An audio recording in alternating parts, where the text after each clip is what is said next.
Sampai belum lagi takkan dia pegang saja biji mata. Sebelah, kalau tersilap sebelah kiri. Dia pun berjumpa dengan Nabi SAW. Memang satu ujian yang besar. Ya Rasulullah, mata itu memang penting bagi kita. Biji mata tuan-tuan. Tak sikit lagi mau tangkap ni. Nabi SAW beritahu, wahai Abu Qatadah, kalau engkau bersabar, ganjarannya ada syurga. Ini yang fokus kita ni dalam kehidupan kita ni. Kita mendengar kisah menghayati dalam kehidupan kita. Tujuannya tidak lain. Destination yang terakhir kita nak yang kita nak masuk syurga. Kita nak masuk syurga. Jadi Abu Qatadah bila mendengar nama kalimah syurga ini, ya Rasulullah, aku cukup dari syurga. Memang sahabat Nabi kan. Kita ramai kita beriman, kita mengakui kebesaran ilahi ini. Kami mengaku memang Isra Mi'raj memang benar berlaku daripada jasad, bukan dalam mimpi, bukan dalam ruhnya, dalam tubuh badan, dalam jasad dia. Allah angkat begitu. Allah angkat begitu. Malaikat angkat begitu. Rasulullah SAW dibedah dada dan dimasukkan, keluarkan hati, cuci dengan air zam-zam. Ini semua berlaku. Ini semua berlaku. Sahabat-sahabat yang kemudian tidak melihat. Ada katanya macam mana tanda-tanda yang ada di Nabi dibedah. Jadi Abu Qatadah kata dengan Rasulullah SAW, ya Rasulullah, aku boleh bersabar, tapi aku ada isteri yang cantik, isteri yang muda. Kalau saya tidak ada mata, mungkin kehidupan kami mungkin akan tidak ceria, tidak bahagia. Nabi pun seronok mendengar dan terus senyum, terus diambil biji mata, simpan balik. Nabi dia sampu saja. Akhirnya dia jadi baik dengan mukjizat dengan Nabi SAW. Akhirnya dia kata untuk nak memperbaiki keluarga saya, memperbaiki rumah tangga saya. Itu yang dalam Islam. Kalau ada masalah antara dua-dua, satu bumi. Suami isteri ada masalah, ini yang berlaku di dalam kisah Isra dan Mi'raj. Baik. Jadi tuan-tuan hadirin yang dirahmati Allah Subhanahu wa taala, Nabi dibedah, Nabi memperiksa sebelum dia pergi ke, dia naik atas bola. Belum lagi Isra ni. Kita fokus ke Isra saja. InsyaAllah kita habiskan dalam 1 jam. Mana-mana pun Ustaz 1 jam itu. Ustaz mula tadi 7 minit tadi. 8-7 minit habis.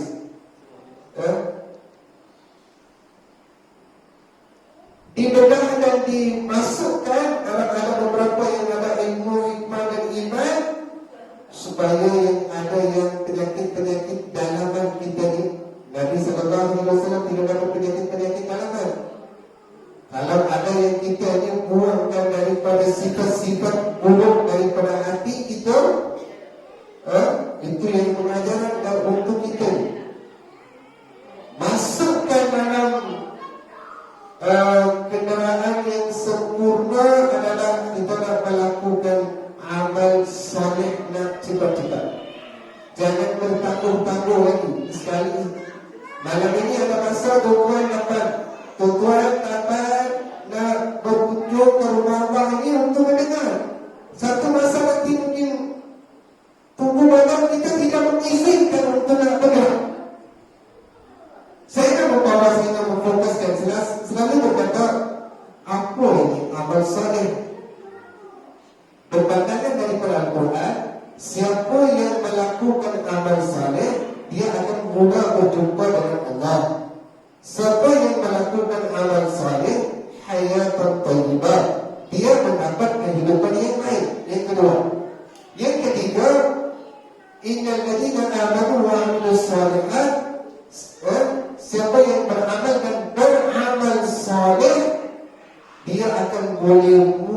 menghadapi cabaran-cabaran di dalam dunia.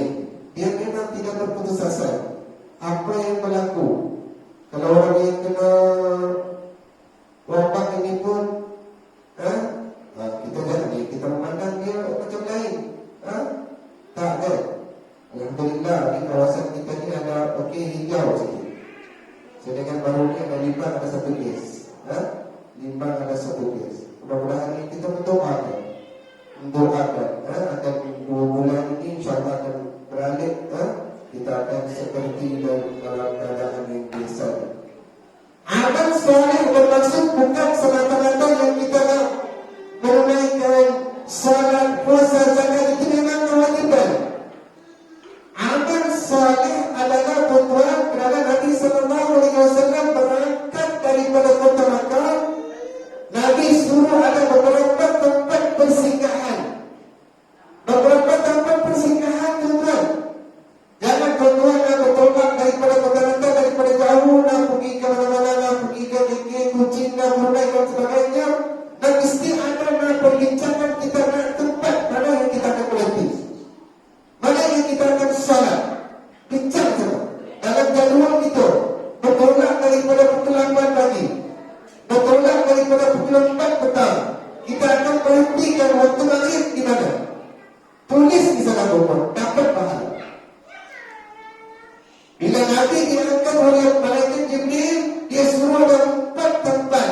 Yang tempat yang pertama tidak bukan yaitu Madinah. Madinah Thayyibah, Madinah yang aman. Yang kedua, ada yang satu nama yang disebut dalam Al-Quran pun ada Allah mengisahkan Madian. Pernah mereka tak? Madian bermaksud kaum Nabi Syuaib alaihissalam. Kaum Nabi Syuaib. Dia ada sempadan di utara Syam, Syria, Madian. Kenapa Nabi disuruh di persinggahan sana? Mesti ada sebab. Sebab kaum Madian memang ada mereka melakukan kejahatan, mereka mengurangi timbangan. Memang itu yang kesilapan dosa mereka ni. Dalam Al-Quran Allah menceritakan. Bila orang kaya bertambah jadi kaya, orang lemah jadi tertindas, orang yang miskin jadi tertindas, orang kaya akan bertambah kaya. Itu yang cerita kaum Madian. Jadi suruh singgah. Kemudian tempat Nabi Isa lahir dipanggil dalam bahasa Baitul Lahab. Baitul Lahab. 4 tempat. Kerana tuan-tuan, Nabi SAW Allah menggalakkan mana-mana tempat yang kita berhenti, jangan berhenti untuk nak membuang hajat atau air kecil dan air besar saja. Nak masuk ke masjid, nak menghormati masjid, nak melakukan salat sunat di sana. Salat sunat, terutama sunat tahiyatul masjid. Surah pun tahiyatul masjid juga. Niat tahiyatul masjid. Wala. Tuan-tuan hadirin yang dirahmati Allah Subhanahu wa taala, yang sunnah ini sebab kita menceritakan dengan tentang Nabi sallallahu alaihi wasallam. Bila yang kita memuliakan baginda, kita memperbanyakkan amalan sunnah. Itu yang saya bawa beramal saleh yang tadi ada beberapa perkara saya nak membawa. Yang pertama, sentiasa memuliakan Allah dan Rasul. Yang kedua, sentiasa kita bersangka baik kepada semua orang, berhusnul zon, bersangka baik kepada semua orang. Yang ketiga adalah kita berbakti kepada orang tua. Memang itu satu boleh dikatakan selain daripada Allah Rasul, memang ibu bapa kita. Memang kita tidak dapat dinafikan. Yang keempat, memudahkan urusan hidup orang lain. Jangan mengganggu. Kalau dapat memudahkan. Ini yang sifat Nabi ini. Kalau ada yang kelebihan kita, Nabi dipanggil. Okey, ada yang kemahiran azan. Okey, sila azan. Selepas azan Nabi tidak pernah mencari kesalahan, tak. Okey, alhamdulillah. Kalau boleh, kalau ada apa-apa yang nampak kecacatan dalam tu, Nabi panggil dia sendiri, dia pun ada tegur juga. Baik, jadi tuan-tuan hadirin yang dirahmati Allah Subhanahu wa taala, kita memfokuskan dengan Isra.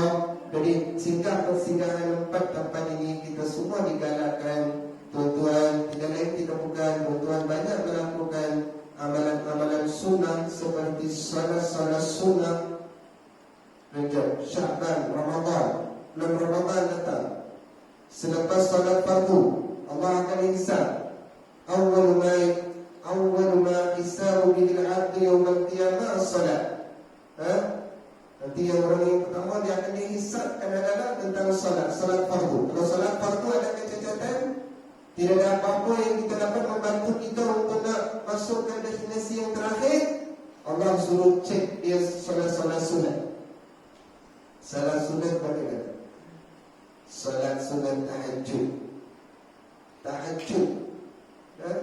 Tidak dapat kita menceritakan lagi salat sunat tahajud, keistimewaannya. Segala-galanya ada dalam salat sunat tahajud. Tak perlu yang banyak pada kata. Memanglah Nabi SAW setiap malam, setiap hari dia melakukan 8 rakaat. Kita 2 rakaat pun cukup. Allah memudahkan urusan, Allah mengabulkan segala hajat, Allah menjaga kita daripada yang kita kena uji dan balak dan musibah daripada Allah. Itu memang ketentuan ilahi. Saya teringat Nabi SAW diisrakan. Tengok, diisrakan daripada Masjidil Haram ke Masjidil Aqsa. Nabi banyak dia melihat. Kita tengok satu persatu dengan waktu yang singkat ini. Kita singkatkan supaya kita dapat sedikit iktibar daripada peristiwa Isra ini. Nabi SAW diperlihatkan ada yang contoh-contoh dan gambaran-gambaran. Inilah untuk menghayati dalam kehidupan kita. Gambaran-gambaran ini cukup pengajaran bagi kita. Cukup ada mesej dalam gambaran ini.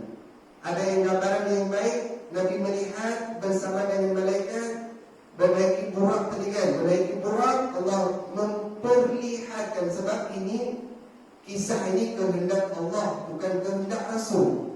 Allah memperjalankan para hamba-Nya, bukan kehendak Rasul. Kerana itu saya katakan orang awal-awal tadi, orang Arab dulu memang mereka biasa nak pergi ke Masjidil Aqsa, nak Palestin, walaupun 2 bulan.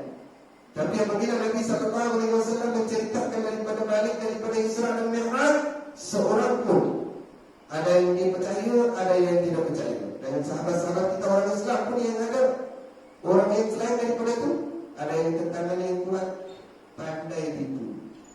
Kami tahu semua tentang sejarah di Baitul Maqdis, di Masjidil Aqsa.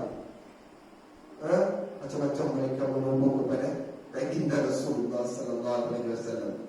Gambaran yang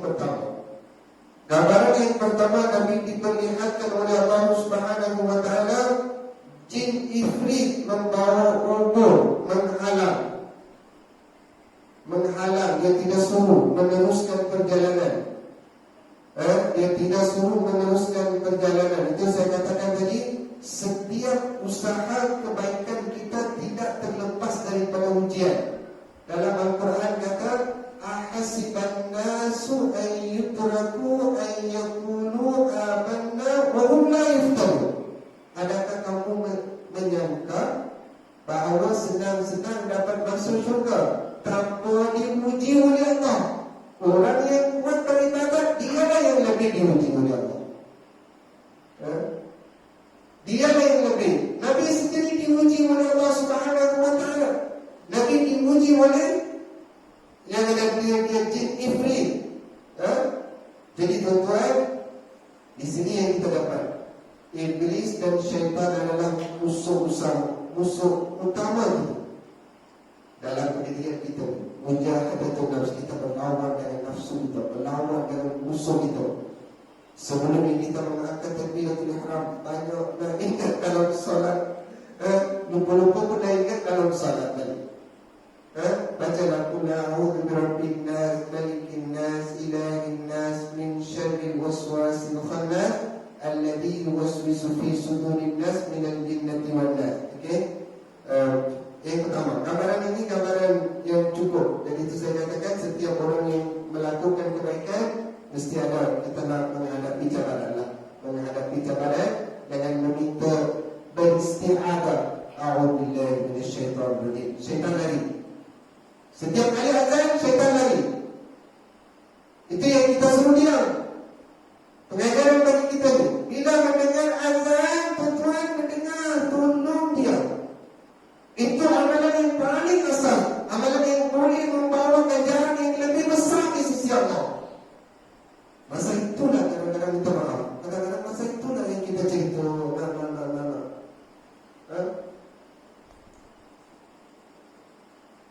azan, kata-kata yang suci, kata-kata yang ilahi daripada Allah. Okey, baik. Yang kedua adalah satu gambaran yang Nabi SAW melihat gambaran ini baik. Seorang petani bercucuk tanam dan hasil tanpa berhenti. Memang dalam Al-Quran kata, ayatnya panjang, bila kita nak orang yang berinfak dan bersedekah, ganjarannya memang ganjaran yang lebih besar. Tapi hikmahnya keikhlasan kita dalam hati semasa yang kita infak. Inilah malaikat memberitahu, wahai Muhammad, Nabi SAW tidak tahu apa-apa. Dia melihat gambaran, dia terus bertanya dengan malaikat. Semua diizinkan oleh Allah Subhanahu wa ta'ala. Baik. Kemudian gambaran yang kedua, bau wangi kubur masyita. Ini selama yang kita mendengar cerita ni tuan-tuan. Masyita ini bukan seorang yang perempuan, boleh dikatakan tukang sikat Fir'aun di istana Fir'aun. Dia tukang sikat Fir'aun. Dia tukang sikat isteri Fir'aun.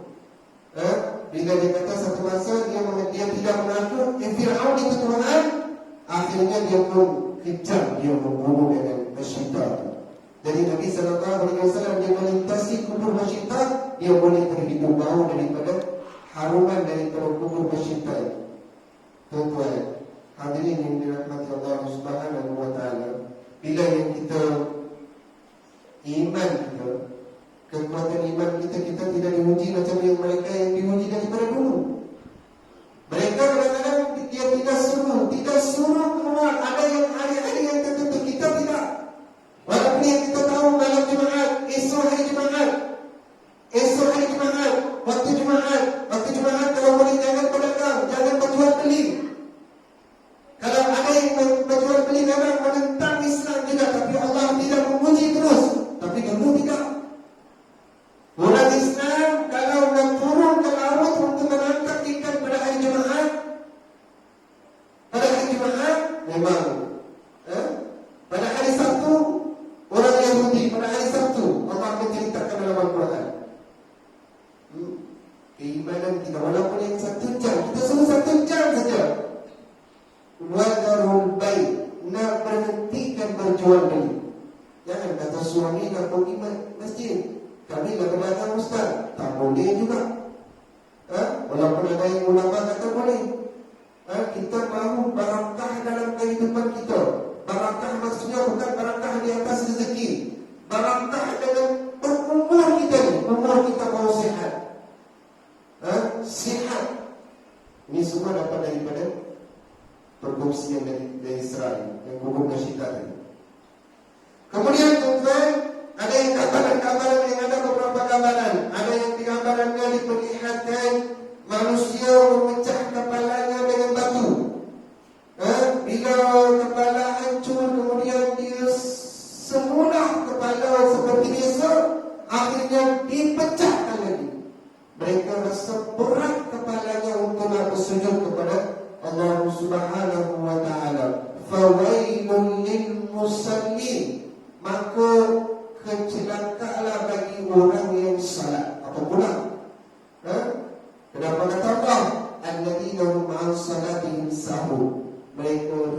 mereka lalai, mereka rasa berat. Tuan-tuan, Isra dan Mi'raj ini memang memfokuskan dengan salat, perintah salat. Saya mengambil masa apa yang dikatakan tuan pengacara tadi. Hadiah yang paling besar yang Allah bagi kepada Rasulullah SAW. Saya sentuh sikit. Ada yang beberapa minit lagi. Saya katakan tadi 10 minit lagi. Okey. Jadi tuan-tuan hadirin yang dirahmati Allah, apa contoh? Jangan kata yang kita masa senang, masa enjoy dulu. Belum lagi jangan. Ta'arraf 'ala Allah fil raha. Kata Nabi sallallahu alaihi wasallam, kenalilah Allah di masa lapang. Kenalilah Allah di masa lapang. Bila kita dah masih kita sedang masih boleh jalan mudah dan sebagainya, aku nak awal ke masjid, nak menghidupkan surah, nak mengazankan. Bila seorang yang mengazankan, semua dapat bangun. Semua dapat bangun. Ya Allah, semua dapat mendengar, kita dapat pahala. Ta'arrafu 'ala Allah fil raha ya'rifuka fil syiddah. Jadi bila kita kenalilah Allah di masa lapang, Allah akan mengenalimu di masa sempit, di masa sakit. Solat macam mana pun jangan ditinggalkan. Kita ada solat duduk, solat baring pun ada, solat mengiring pun ada, betul kan? Solat isyarat pun ada. Mana ada kelonggaran untuk solat? Tak. Tuan-tuan, Isra dan Mi'raj ini tidak bukan Allah suruh. Tak. Ikut fardu saja, kemudian lari nak pergi ke tugas. Jangan, Islam tidak suruh duduk lama-lama di masjid dan surau. Memang itu memang teruk. Kalau kita memudahkan urusan kita dan mendapat gaji kita ada barakah, Allah suruh ingat sikit. Itu dia ada masuk subuh, zuhur, asar, maghrib, isya. Kalau ada asar memang sibuk balik daripada kerja. Jadi Islam suruh asar. Sebab malaikat yang turun bersama-sama dengan kita, malaikat siang akan solat bersama-sama dengan kita. Mereka akan langit. Malaikat yang ada giliran yang pada waktu malam mereka turun. Dua-dua bertemu dengan pada waktu asar. Waktu subuh mereka naik, giliran yang lain turun. Apa contoh tadi? Pecah hancur kepala. Nabi pun takut nak menyenang dia bertanya, inilah wahai Muhammad, orang yang berat salat. Kemudian Nabi SAW ada melihat gambaran ada manusia makan duri daripada bara api. Inilah balasannya tidak mengeluarkan zakat. Ada yang gambaran manusia makan daging busuk, tidak lain tidak bukan daging segar ada, tapi manusia memilih daging busuk. Inilah wahai Muhammad, umatmu yang ada semasa dunia, ada isteri yang sah, tetapi mereka memilih jalan yang lain. Mereka melakukan zina dan sebagainya. Itu dia pilih apa contoh tadi? Memilih makanan yang berbau busuk. Kemudian manusia berenang dalam lautan darah dan dibaling dengan batu. Balasan adalah makan riba. Dalam Al-Quran kata, riba ini memang satu dosa besar. Walaupun sedikit yang kita, kalau boleh, yang kita beri masalah. Kalau kita meminjam hutang dan sebagainya, kalau boleh menghalalkan. Jangan minta lebih-lebih lagi. Jangan minta lebih-lebih lagi riba itu. Dalam Al-Quran ini kita tidak dapat contoh ayat-ayat ini. Okey, kemudian tidak memikul, tetapi terus menambah pikulan. Balasannya tidak amanah. Ini amanah ini kita cukup. Inna Allah ya'murukum an tu'addul amanati ila ahliha. Allah menyerahkan amanah itu kepada kita dan ahli kita. Ahli kita maksudnya kepada ahli keluarga kita. Kalau kita sebagai ketua keluarga yang nak memikul amanah, ahli-ahli member-member dalam keluarga kita akan selamat dan sejahtera. Balasannya apa yang melihat pikulan lebih berat. Nah, juga tidak salah kalau kita nak melakukan dengan baik. Baik. Kemudian menggunting lidah menggunakan gunting api neraka. Inilah yang cakap bila dia bercakap tetapi tidak beramal. Kan dia kata dalam Al-Quran, dalam ada peribahasa bahasa Arab, qulil haqqa walau kana murra, berkatalah dengan baik walaupun walaupun ada kepahitan. Kita kan benar. Kita benar kalau kita nak fokuskan kebenaran kita. Okey.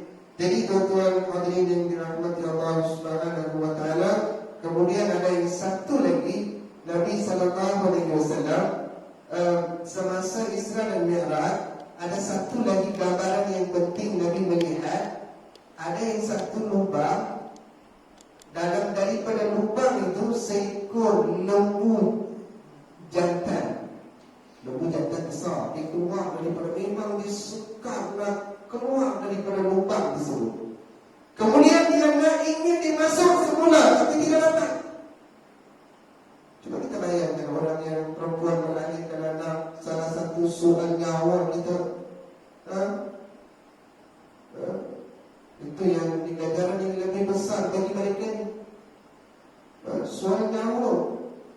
Dan mereka meninggal pun pada masa itu, tahun selepas melahirkan, memang terus dia mati syahid, terus mereka mendapat syurga. Bukan senang. Ini yang kita memfokuskan. Nabi sallallahu alaihi wasallam, malaikat Jibril apabila melihat dalam manusia kita kadang-kadang terlepas percakapan yang tidak tentu kepada pasangan ke, kepada kawan-kawan ke, kepada dalam satu tugasan kita ke, kata-kata daripada lidah yang tidak baik, dia bila-bila pun dia boleh ingat kata-kata yang sikap angkuh dan tamak dan sebagainya. Kita tidak ada kebaik. Kemudian yang contoh-contoh macam ni, dia gambaran-gambaran diperlihatkan oleh Allah Subhanahu wa taala sampai ke Masjidil Aqsa. Kemudian Nabi sallallahu alaihi wasallam diikat burak itu, kemudian Nabi diimamkan dengan para nabi-nabi yang lain. Ini yang Allah memberi kemuliaan kepada baginda Rasulullah sallallahu alaihi wasallam. Kemudianlah selepas itulah berlaku Mi'raj, Nabi naik ke langit. Baik, kita diringkaskan cerita. Nabi naik ke langit sampai ke langit pertama, dua, ketiga, keempat, kelima, keenam, ketujuh, sampai ke Sidratul Muntaha, sampai ke satu tempat lagi yang bermunajat dengan Allah. Di sanalah apa yang difokuskan dengan tuan pengacara tadi. Hadiah daripada Allah Subhanahu wa taala kepada baginda Rasulullah sallallahu alaihi wasallam adalah 3. Bukan satu saja. Hadiah yang paling besar adalah memanglah perintah salat. Perintah salat bukan diwahyukan dalam dunia. Perintah salat Allah bagi hadiah kepada Rasulullah sallallahu alaihi wasallam. Mula-mula 50 waktu kan. Akhir jadi 5 waktu. Dengan nasihat daripada Nabi Musa AS. Kenapa Nabi Musa, kaum Nabi Musa Bani Israel memang banyak, mereka melanggar, mereka tidak mahu melakukan amal. Kata Rasulullah, nak pergi minta dikurangi, minta kurang. Akhir jadi 50 jadi 5. Kalau 5 waktu betul-betul, baru ada pahala 50. Kalau 2 waktu, 3 waktu, tidak dapat 20 dan 30. Itu yang hadiah yang pertama. Hadiah yang kedua, Nabi sallallahu alaihi wasallam mendengar daripada Allah Subhanahu wa taala, siapa yang mengamalkan 2 ayat daripada akhir surah Al-Baqarah. Apa surahnya? Surah Al-Baqarah, surah yang paling panjang dalam Al-Quran. 286 ayat sampai 2 juzuz setengah. Surah Al-Baqarah. Selalu yang kita mendengar dalam bacaan tahlil dan sebagainya daripada man rasulu bima unzila ilayhi min rabbih wal mu'minun. Ayat yang terakhir, la yukallifu Allahu nafsan illa wus'aha. Tuan-tuan, cukup hebat mengamalkan sebelum tidur, semasa kita susah, kita akan ini memang hadiah istimewa yang Allah bagi.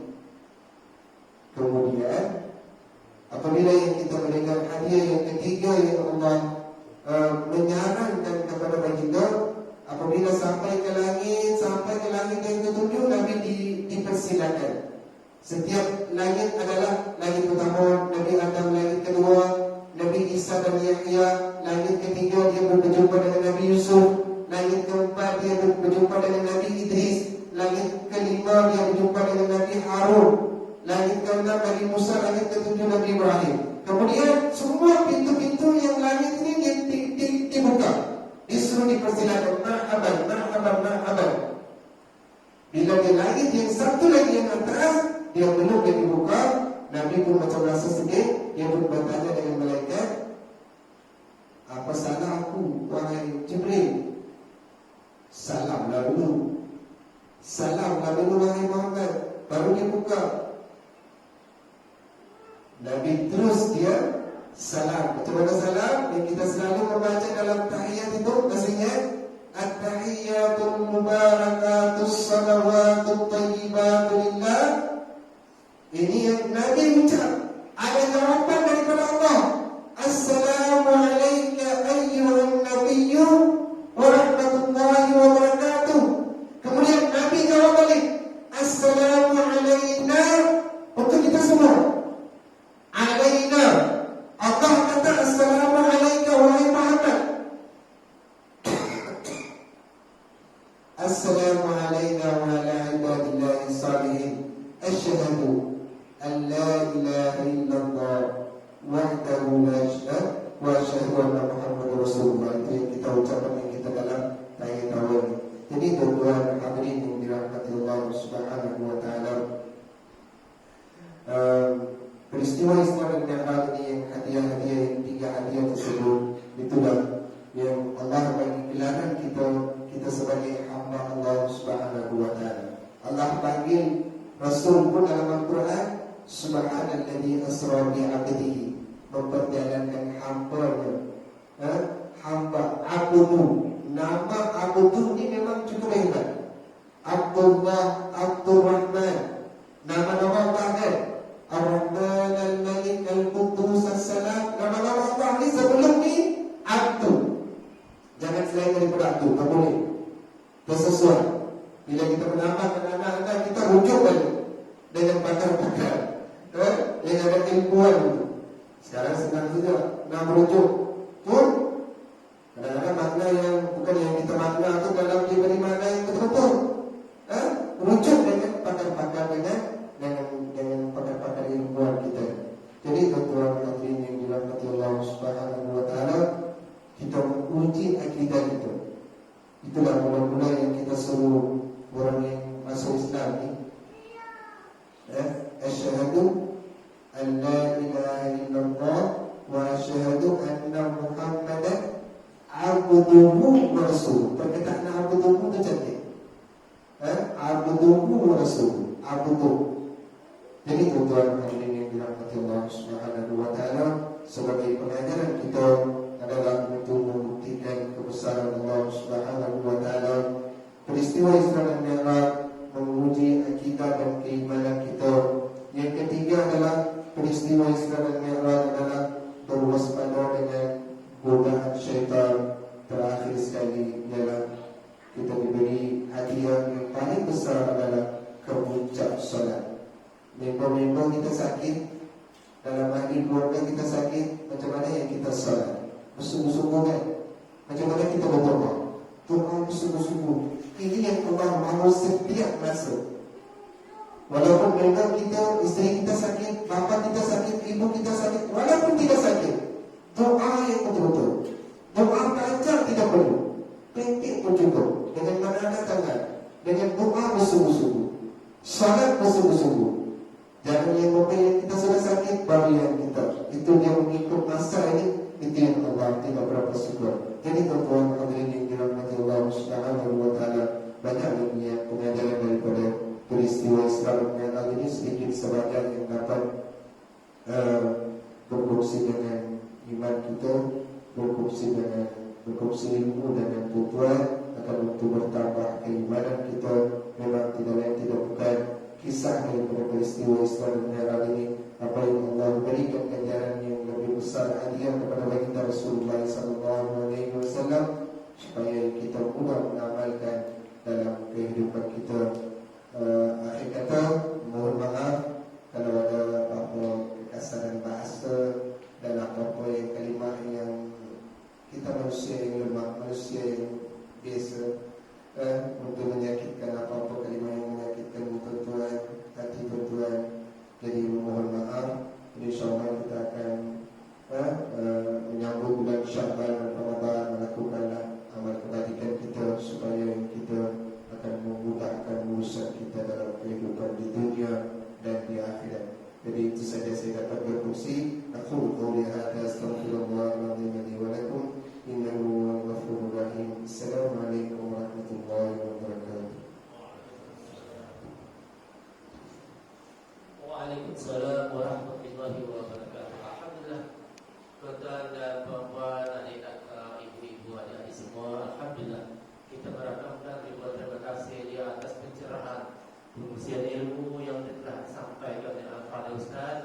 Mudah-mudahan yang penting ialah bukan kita nak hafal apa cerita di sebalik Isra' Mi'raj, tapi kita, saya dan kita semua, mudah-mudahan kita ambil iktibar dan kita amal apa yang terkandung dalam pengajaran yang dibawa dalam peristiwa Isra' dan Mi'raj Nabi Muhammad SAW. Jadi untuk itu, tuan-tuan, puan-puan, sebagai tanda kenangan, insyaAllah saya mempersilakan yang dihormati Tuan Muhammad Syarifuddin untuk menyerahkan sumbangan daripada surau pos padan malam ini kepada Al-Fadhil Ustaz Haji Akbar Hafiz Muhammad. Dipersilakan.